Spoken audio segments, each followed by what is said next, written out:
الحمد للہ رب العالمین والعاقبۃ للمتقین والصلاة والسلام علی سید المرسلین وخاتم النبیین محمد وعلی آلہ واصحابہ وذریاتہ اجمعین، اما بعد، اعوذ باللہ من الشیطان الرجیم، بسم اللہ الرحمن الرحیم۔ ما ننسخ من آیت او ننسها نات بخیر منها او مثلها الم تعلم ان اللہ علی کل شیء قدیر۔ صدق اللہ مولانا العظیم وصدق رسولہ النبی الکریم وَنَحْنُ عَلَى ذَلِكَ لَمِنَ الشَّاهِدِينَ وَالشَّاكِرِينَ وَالْحَمْدُ لِلَّهِ رَبِّ الْعَالَمِينَ۔ عزیز طلبہ و طالبات اور معزز سامعین کرام، السلام علیکم ورحمۃ اللہ وبرکاتہ۔ ہم اصول تفسیر کے سلسلہ میں الفوز الکبیر فی اصول تفسیر کے دوسرے باب میں ناسخ اور منسوخ کا جائزہ لے رہے ہیں۔ اس سے پہلے ہم ناسخ اور منسوخ پر بڑی تفصیل سے گفتگو کر چکے ہیں کہ قرآن پاک میں ناسخ اور منسوخ سے کیا مراد ہوگا، پھر اس کی کیا اقسام ہوں گی، اور اسی طرح یہ بھی ہم نے دیکھا کہ قرآن پاک کے علاوہ سنت میں نسخ کیسے ہوگا، اور تیسری چیز جو ہم نے اس سلسلے میں مشاہدہ کی وہ یہ تھی کہ منسوخ کی تعداد اور منسوخ کی جو اقسام ہیں وہ کتنی ہیں۔ تو آج اسی سلسلے کو آگے بڑھاتے ہوئے حضرت شاہ ولی اللہ محدث دہلوی رحمۃ اللہ تعالی علیہ نے الفوز الکبیر کے اندر اس نقطے کو اٹھایا ہے کہ حضرت شاہ صاحب کے نزدیک جو آیات کی منسوخ آیات کی تعداد میں اختلاف ہے، مثال کے طور پہ منسوخ آیات کی تعداد میں اختلاف اس طرح ہے کہ کسی نے منسوخ آیات کی تعداد 500 بتائی ہے، اور کسی نے منسوخ آیات کی تعداد جو ہے وہ 20 بتائی ہے، اور کسی نے منسوخ آیات کی تعداد 5 بتائی ہے۔ اور عصر حاضر کا جو نقطہ نظر ہے، عصر حاضر کا نقطہ نظر یہ ہے، یا معتزلہ کا نقطہ نظر یہ ہے کہ قرآن مجید میں کوئی ناسخ اور منسوخ آیات نہیں ہے، بلکہ سارے کا سارا قرآن جو ہے وہ قابل عمل ہے۔ جدید نظریہ بھی یہی ہے۔ تو بہرحال اس حوالے سے حضرت شاہ ولی اللہ محدث دہلوی لکھتے ہیں کہ ان حضرات کے نزدیک نسخ باب وسیع رکھتا ہے، اس لیے عقل کو اس میں جولانی اور اختلاف کی گنجائش مل گئی۔ یہی وجہ ہے کہ وہ منسوخ آیات کی تعداد 500 تک بیان کرتے ہیں، لیکن اگر مزید غور و خوض کیا جائے تو معلوم ہوگا کہ ان کی تعداد شمار سے بھی باہر ہے، یعنی بہت زیادہ ہے۔ مگر متاخرین کی اصطلاح کے مطابق آیات منسوخہ کی تعداد کچھ زیادہ نہیں ہے۔ علی الخصوص اس توجیہ کی روح سے جس کو ہم نے اختیار کیا ہے، علامہ جلال الدین سیوطی نے بیان مذکورہ بالا بعض علماء سے لے کر اپنی کتاب میں مناسب بسط کے ساتھ بیان کیا ہے۔ اور جو آیات متاخرین کی رائے پر منسوخ ہیں ان کو شیخ محی الدین ابن عربی، جن کو شیخ اکبر بھی کہا جاتا ہے، تو یہ فلسفی ہیں یا صوفی ہیں، ان کے موافق تحریر کر کے تقریباً 20 آیات جو ہے وہ گنوائی ہے۔ لیکن فقیر کو، یعنی حضرت شاہ ولی اللہ محدث دہلوی کو، ان 20 میں سے بھی اکثر کی نسبت کلام ہے۔ ہم اس موقع پر علامہ سیوطی کے کلام کو اپنے شبہات کے ساتھ بیان کرتے ہیں۔ تو یہاں پر میں نے وہ ساری 20 کی 20 آیات جو ہیں وہ لکھی ہیں، آپ ان کو سکرین پر دیکھ سکتے ہیں۔ پہلی آیت سورۃ بقرہ کی ہے اور یہ 180 نمبر آیت ہے، یعنی سورۃ بقرہ کی جو آیت ہے وہ 180 نمبر آیت ہے، اور اس 180 نمبر آیت میں اللہ رب العزت فرما رہے ہیں کتب علیکم اذا حضر احدکم الموت ان ترک خیرا الوصیۃ للوالدین والاقربین بالمعروف حقا علی المتقین۔ یہ آیت ہے کتب علیکم اذا حضر، کتب علیکم تم پر فرض کیا گیا، اذا حضر جب آئے، احدکم تمہارا کوئی، من الموت موت، ان اگر تارا کا چھوڑا، خیران مال، للوصیت وصیت کے لیے، للوالدین ماں باپ کے لیے، والاقربین اور قریبی رشتہ داروں کے لیے، بالمعروف دستور کے مطابق، حقا لازم ہے، علی المتقین پرہیزگاروں پر۔ اس کا بامحاورہ ترجمہ یہ بنتا ہے کہ تم پر فرض کیا جاتا ہے کہ جب تم میں سے کسی کو موت کا وقت آ جائے اور اگر وہ کچھ مال چھوڑ کر جانے والا ہو تو ماں باپ اور رشتہ داروں کے لیے دستور کے مطابق وصیت کر جائے۔ خدا سے ڈرنے والوں پر یہ ایک حق ہے، یعنی پہلے وراثت جو ہے وہ وصیت کے مطابق جو ہے وہ تقسیم ہوتی تھی، اور ایک مرنے والا جو مال چھوڑتا تھا اس کے بارے میں وصیت کرتا تھا۔ وصیت اصل میں مرتے وقت کی نصیحت کو کہا جاتا ہے، تو جو مال تقسیم ہوتا تھا وہ اس کی وصیت کے مطابق تقسیم ہوتا تھا۔ اب یہ آیت جو ہے یہ منسوخ ہو چکی ہے، اور جس آیت جو اس کی ناسخ آیت ہے، یعنی اس کو منسوخ کرنے والی آیت ہے، وہ یہ آیت بتائی گئی ہے یوصیکم اللہ فی اولادکم للذکر مثل حظ الانثیین۔ اللہ تم کو وصیت کرتا ہے تمہاری اولاد کے بارے میں،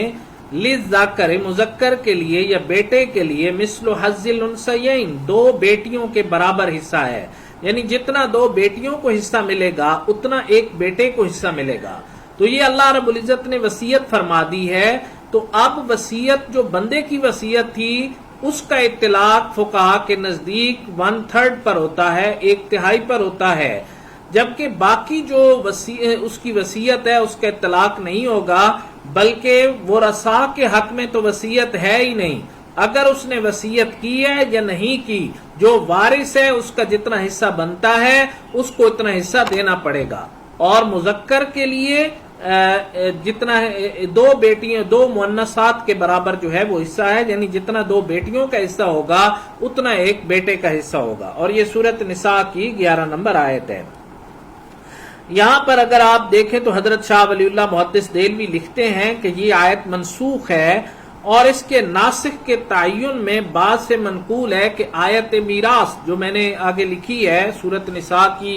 11 نمبر آیت اسی سے منسوخ ہے، اور بعض کہتے ہیں کہ یہ ایک حدیث سے منسوخ ہے، لا وصیت لوارث، کہ وارث کے لیے وصیت نہیں ہے، وارث مالک ہوتا ہے، جب اس کا باپ یا کوئی بھی فوت ہو جائے تو اب وہ اس کے مال کا بغیر وصیت کے وارث ہے۔ اور بعض کا قول یہ ہے کہ اجماع سے یہ جو ہے وہ وراثت جو ہے وہ یعنی جو وصیت ہے یہ وراثت کے حق میں جو منسوخ ہوئی ہے وہ آیت میراث سے منسوخ ہے، اور بعض کہتے ہیں حدیث سے منسوخ ہے، اور بعض کہتے ہیں کہ اجماع سے منسوخ ہے، یعنی اس پہ اجماع ہے۔ تو یہ ابن عربی نے بیان کیا ہے۔ حضرت شاہ ولی اللہ محدث دہلوی فرماتے ہیں میں کہتا ہوں کہ ایسا نہیں ہے، بلکہ یہ آیت یوصیکم اللہ فی اولادکم سے منسوخ ہے، یعنی حضرت شاہ ولی اللہ کے نزدیک یہ آیت منسوخ ہے، اور اس کی ناسخ وہی آیت ہے جو اس کے سامنے لکھی ہوئی ہے کہ یوصیکم اللہ فی اولادکم للذکر مثل حظ الانثیین۔ اور حدیث جو ہے لا وصیت اس نسخ کو بیان کرتی ہے۔ یہ حضرت شاہ ولی اللہ محدث دہلوی رحمۃ اللہ تعالی علیہ نے بھی اس کو منسوخ مانا ہے۔ وعلی الذین یطیقون فدیۃ طعام مسکین فمن تطوع خیرا فہو خیر لہ وان تصوموا خیر لکم. یہ سورۃ بقرہ کی 184 نمبر آیت ہے، جس میں یہ کہا جا رہا ہے کہ وَعَلَى الَّذِينَ يُطِيقُونَهُ فِدْيَةٌ طَعَامُ مِسْكِينٍ فَمَن تَطَوَّعَ خَيْرًا فَهُوَ خَيْرٌ لَهُ وَإِن تَصُومُوا خَيْرٌ لَكُمْ إِن كُنتُمْ تَعْلَمُونَ، کہ عَلَى الَّذِينَ ان لوگوں پر يُطِيقُونَهُ جو طاقت رکھتے ہیں، فدیۃ بدلے کی، طعام مسکین کھانا کھلانا ہے مسکین کا. جو مسکین اسے کہا جاتا ہے کہ جو محتاج ہے، نادار ہے. فمن تطوع پس جو خوشی سے کرے، خیرن کوئی نیکی، فہوا تو وہ خیر لہ اس کے لیے بہتر ہے. وَأَن اور اگر تصوموا تم روزہ رکھو، خیر لکم بہتر ہے تمہارے لیے، ان کنتم تعلمون اگر تم جانتے ہو. دیکھیں پہلے جب اسلام میں روزے کے ابھی احکامات اتنے واضح نہیں تھے تو لوگوں کو، مسلمانوں کو اختیار تھا کہ وہ چاہے تو روزہ رکھیں اور چاہے تو وہ کوئی نہ کوئی اللہ تعالیٰ کی راہ میں فدیہ دے دیں، جو کہ مسکین کو کھانا کھلانا ہے.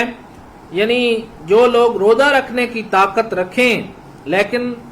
روزے کی طاقت رکھتے ہیں، روزہ رکھ سکتے ہیں لیکن روزہ نہیں رکھتے، تو روزے کے بدلے محتاج کو کھانا کھلا دیں. اب یہ اگلی آیت سے چونکہ منسوخ ہے،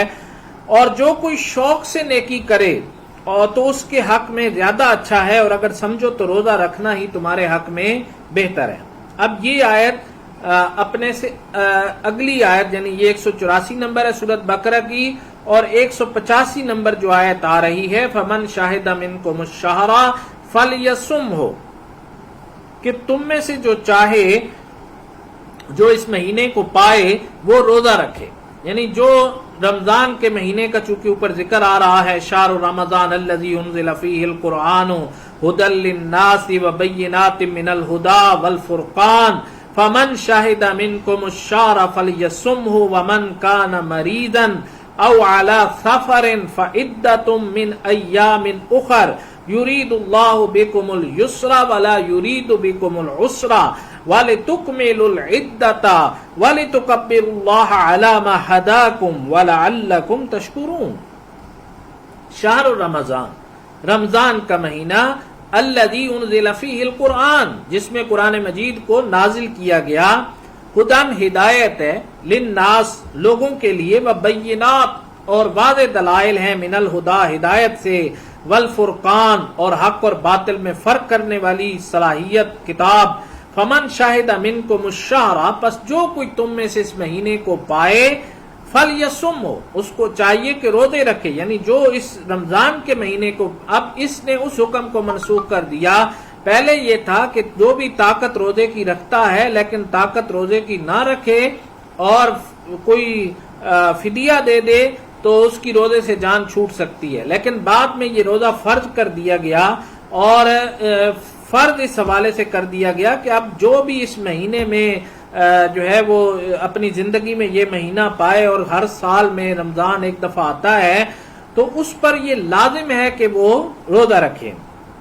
اب کوئی شخص مریض ہے یا مسافر ہے، من کان مریضا او علی سفر فعدۃ من ایام اخر، تو وہ باقی دنوں کے روزے رکھے اور گنتی پوری کر لے. یعنی اگر اس کے روزے قضا ہو گئے، اور قضا کی دو صورتیں ہو سکتی ہیں کہ وہ مریض ہے یا مسافر ہے، تو وہ روزہ قضا کر سکتا ہے اور بعد میں اس گنتی کو پورا کر سکتا ہے. یعنی وہ روزہ قضا ہو جائے گا اور بعد میں اسے یہ روزے رکھنے پڑیں گے. یرید اللہ بکم الیسر ولا یرید بکم العسر، اللہ تمہارے ساتھ آسانی کا ارادہ کرتا ہے، آسانی چاہتا ہے. ولا یرید بکم العسر، اللہ تمہیں تنگ نہیں کرنا چاہتا، بلکہ اللہ تعالیٰ کے ہر حکم میں تمہارے ساتھ آسانی ہے.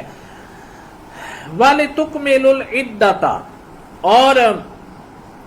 لِتُكْمِلُوا چاہیے کہ تم پورا کرو، العدۃ عدت یعنی گنتی کو کہا جاتا ہے. وَلِتُكَبِّرُوا اللَّهَ عَلَى مَا هَدَاكُمْ اور اللہ کی بڑائی بیان کرو جو اس نے تمہیں ہدایت دی ہے، لعلکم تشکرون، تاکہ تم شکر ادا کرو۔ اب یہ جو حکم دیا جا رہا ہے، ظاہری بات ہے کہ پہلا حکم منسوخ ہو گیا کہ اب جو بھی صحت مند ہوگا اور روزے کی طاقت رکھتا ہے وہ روزہ ہی رکھے گا، اب اسے فدیہ شدیہ نہیں دینا ہوگا۔ اور اس کے بارے میں حضرت شاہ صاحب لکھتے ہیں کہ من شاہد منکم الشہر فلیصم سے منسوخ ہے، اور یہ بھی قول ہے کہ یہ آیت محکمہ ہے، یعنی محکم کہتے ہیں پختہ ثابت، تو یہ آیت محکمہ ہے اور اس میں لا جو ہے وہ مقدر ہے۔ میں کہتا ہوں کہ میرے نزدیک ایک دوسرا طریقہ ہے جو یہ ہے کہ آیت کے معنی میں وَعَلَى الَّذِينَ يُطِيقُونَ وَعَلَى الَّذِينَ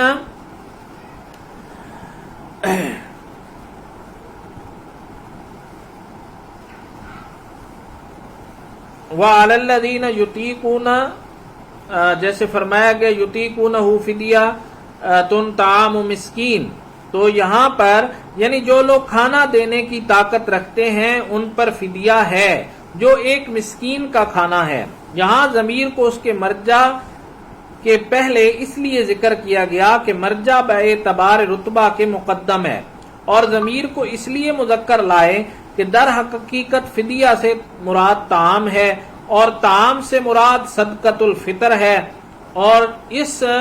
آیت میں اللہ تعالیٰ نے روزوں کے حکم کے بعد صدقۃ الفطر کو اس طرح بیان فرمایا ہے جیسے کہ دوسری آیت میں آگے آ رہا ہے فمن شاہد منکم الشہر کے بعد تکبیرات عید کا بھی ذکر کیا گیا ہے، وَلِتُكَبِّرُوا اللَّهَ عَلَى مَا هَدَاكُمْ، اللہ تعالیٰ کی جو ہے وہ بڑائی بیان کرو، یعنی اس احسان کے بدلے کہ خدا نے تم کو ہدایت بخشی ہے، تم اس کو بزرگی سے یاد کرو اور اس کا شکر کرو۔ تو بہرحال یہ جو آیت ہے، یہ جو پہلی آیت ہے وَعَلَى الَّذِينَ يُطِيقُونَهُ فِدْيَةٌ طَعَامُ مِسْكِينٍ، تو یہ جو ہے حضرت شاہ صاحب اس کے بارے میں یہ لکھتے ہیں کہ یہ آیت محکمہ ہے اور اس میں جو لا ہے وہ مقدم ہے، مقدر ہے۔ تو بہرحال اس میں دراصل یہی چیز ہے کہ یہ جو پہلی آیت ہے اس کو انہوں نے کہا کہ وہ منسوخ ہے، لیکن حضرت شاہ صاحب نے اسے محکم کہا ہے۔ تیسری جو آیت ہے اُحِلَّ لَكُمْ لَيْلَةَ الصِّيَامِ، یہ آیت جو ہے اس کے بارے میں آپ دیکھیں کہ ایک تو ہمارے پاس یہ آیت آتی ہے یا ایھا الذین آمنوا کتب علیکم الصیام کما کتب علی الذین من قبلکم لعلکم تتقون، یعنی پہلی آیت یہ ہے کہ اللہ تعالیٰ نے روزوں کو فرض کیا، اور اللہ تعالیٰ نے جس طرح روزوں کو فرض کیا تو پہلے اس کی نوعیت کچھ اور تھی، کما کتب علی الذین من قبلکم، جیسے کہ تم سے پہلے لوگوں پر فرض کیے گئے۔ تو پہلے جن لوگوں پر روزہ فرض کیا گیا تو اس میں احکامات کچھ مختلف تھے، اور بعد میں اللہ رب العزت نے ان احکامات کے اندر تبدیلی کر دی۔ احل لکم لیلۃ الصیام الرفث الی نسائکم،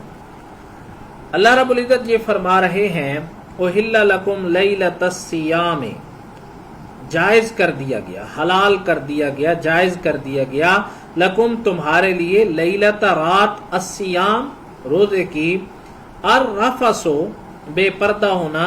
الی نسائکم طرف تمہاری عورتوں کے۔